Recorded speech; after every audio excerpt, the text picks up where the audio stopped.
Attention, because the Middle East board is experiencing an earthquake that can no longer be reversed. Apparently, we are at the point of no return. What's happening right now in Iran is escalating very quickly, so let's do an update. Because in the end, this smells like the end for one of the bloodiest regimes in modern history.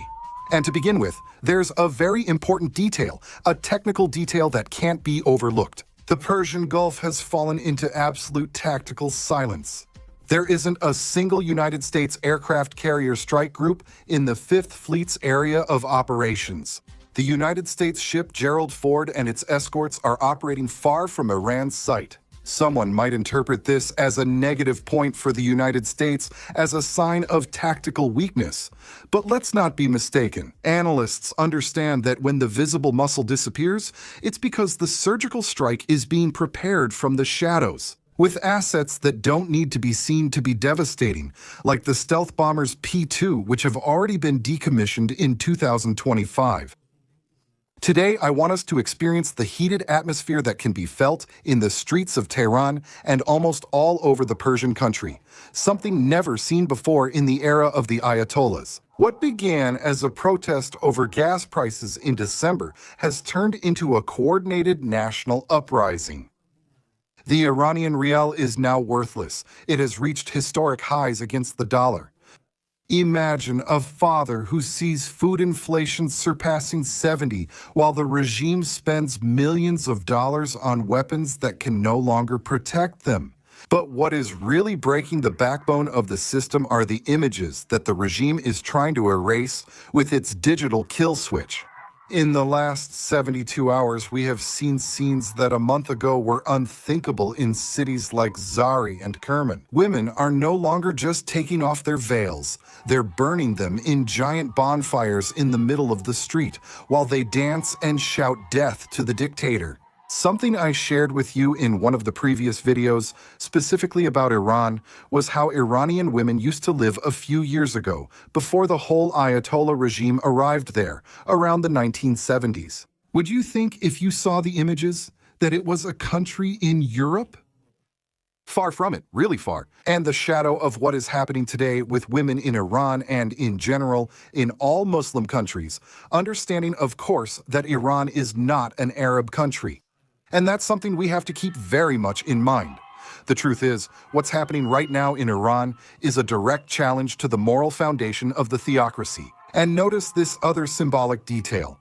People no longer respect anything that used to be sacred to the regime. In the Zatadabad district, northeast of Tehran, one of the most important mosques was set on fire by the crowd. There are also reports of fire at the Al-Rasul Mosque, a symbol of clerical power. This is not vandalism, it's a declaration of war against the system that has oppressed them for 47 years. Do you want to see how the good myth falls? In the province of Fars, the protesters tore down the statue of Khasanzan, the general whom the regime portrayed as a mythical national hero. Seeing that statue on the ground, completely shattered, is witnessing the psychological collapse of the Revolutionary Guard. In Mashhad, a conservative stronghold, a giant flag of the Islamic Republic was torn down and shredded in front of the police. Among the most humiliating blows, of which the Ayatollah has faced several, one occurred abroad. On Saturday, January 10th, a man climbed onto the balcony of the Iranian embassy in London. He tore down the regime's flag and, to the cheers of hundreds of people below, raised the national flag of Iran. The one with the lion and the sun, that old flag that's appearing in every corner of the country, which was the one flown during the era of the Iranian monarchy before its overthrow in 1979.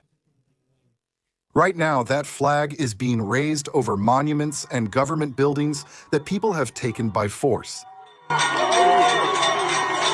But before I dive in, I want to share with you the story of this vial, which amazed me and I think you should know about too. This vial holds an unbelievable story that was unheard until now. Inside is earth from the Temple Mount in Jerusalem, rescued by archaeologists after thousands of years of history were dumped as rubble. It is our opportunity to prevent history from disappearing. Start the new year with a personal connection to Jerusalem. Use the link in bio or scan the code for a special offer. Let's discuss casualties, as the cost is very high. Friday the 9th was one of the bloodiest days in the Sihanouk neighborhood in Fardis, where security forces executed young people in broad daylight. They attacked Imam Khomeini Hospital in Ilan and fired shotguns inside the emergency rooms to take away the wounded. But people are no longer afraid. As of January 11th, the figures confirm at least 217 dead in Tehran alone. For its part, the Iranian human rights organization updated the number across Iran to 538 fatalities and more than 10,670 people detained throughout the country. However, other sources not affiliated with the regime estimate the number of fatalities to be much higher.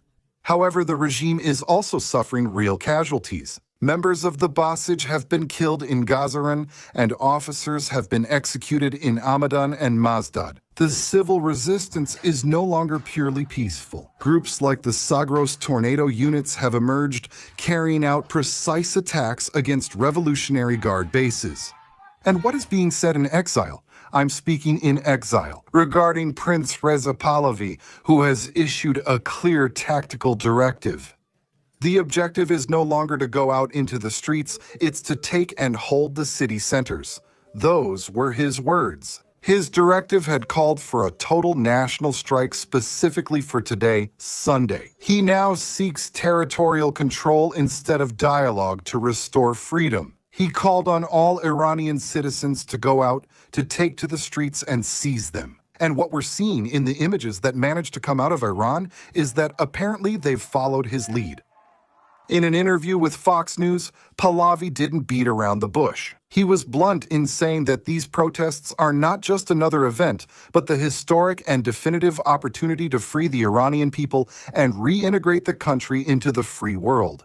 But notice the clarity of his vision, because this is a game changer in the region, here in the Middle East. He denounced how the regime has only spread evil globally and made it clear that his proposal is a 180-degree turn. He talked about establishing good relations with Israel, with the Arab neighbors, and with the rest of the world.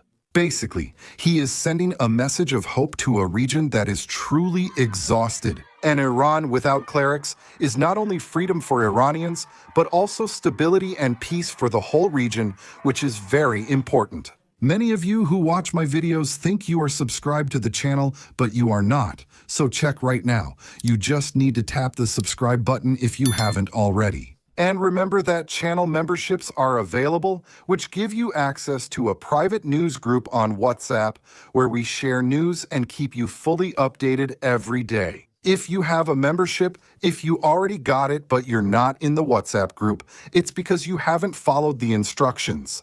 Go and check the material in the members section, and there you'll find videos and texts that tell you what you need to do to join the WhatsApp group. Now, let's look at Israel, because this is where things get really tense, at least for the Israeli people. Prime Minister Netanyahu and the United States Secretary of State Marco Rubio have held emergency talks.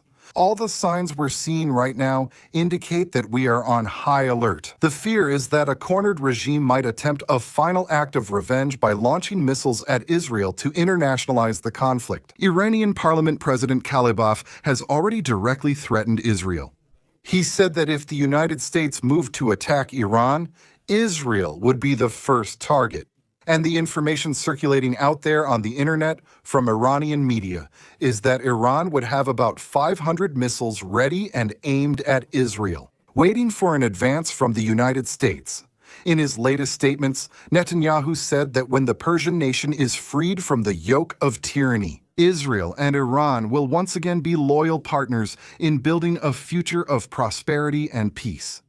In the midst of all this, Donald Trump, President of the United States, has been very clear and firm. He has warned that if the regime massacres its people, the United States will hit Iran very hard. Where does it hurt the most? Those were his words. And with that aircraft carrier gap I mentioned at the beginning, the suspicion is that the submarines and stealth planes already have their fingers on the trigger, waiting for the regime to cross the final red line. Today, in an unusual move, 3 United States Air Force tanker planes were detected operating in Iraqi airspace, heading to United States air bases. Here in the region, this is not a routine flight. It's the necessary infrastructure to keep fighter jets in the air for an extended period. And it seems that in Tehran, they've received the message loud and clear because the Supreme Leader Ali Khamenei has just raised the alert level across the entire country to the highest absolute level. So you understand the seriousness of this. This state of emergency is even more severe than what we saw during Operation Al-Ghalabi in June 2025 when Israel struck at the heart of Iran's nuclear program during the 12-day war. But there's more. According to a report from the British newspaper The Telegraph, the regime has already activated its famous underground missile cities. They are moving their arsenals underground, preparing for what they themselves call an imminent external threat. At this moment, the Islamic Republic is attempting its own version of Tiananmen Square, under the darkness of the internet blackout. But with Starlink terminals soaring, the skies of Iran flooding the entire country, the truth is coming out second by second. And the Iranian people, the civilians, are able to share on social media to the outside everything that is happening there, inside. Israel is not sitting idly by, waiting to see what happens. The reality is that the level of alert here in Israel has reached its highest point. The Chief of Staff, Eyal Samir, led a series of emergency situation assessments today to ensure that Israel's forces do not leave a single flank unguarded. This is not a routine exercise. It is the official confirmation that the army maintains full operational readiness. They are monitoring every blink inside Iran, every movement of its missile silos, and every order that comes out of Tehran. For her part, the Israeli Minister of Transport called an emergency assessment meeting a few hours ago, which further heightens the overall alert atmosphere. She held a closed-door meeting with the directors of the largest transport companies, the Airport Authority, and the Civil Aviation Authority. Why such a rush to coordinate airports and air routes? Because when a regime like the Ayatollahs feels the ground slipping away from under them, their first reaction is to try to export chaos. They know that if the conflict escalates or if Tehran lashes out in desperation, Israel's airspace and supply lines will be the first target. It's not just logistics, it's preparation for a regional war scenario, where every flight and every port have to be secured. The truth is that Iran is burning right now, and there are no signs that the flames will die down anytime soon. The economy is dead, the support from the past has vanished, and the Artesh is starting to disobey orders to shoot. Everything indicates that the United States attack is imminent. What we're seeing is the violent dismantling of a dictatorship that thought it would last forever. As you can see, this is delicate and complex, so the best thing is for you to subscribe to the channel. Turn on the notification bell so you don't miss any of the updates we'll be giving.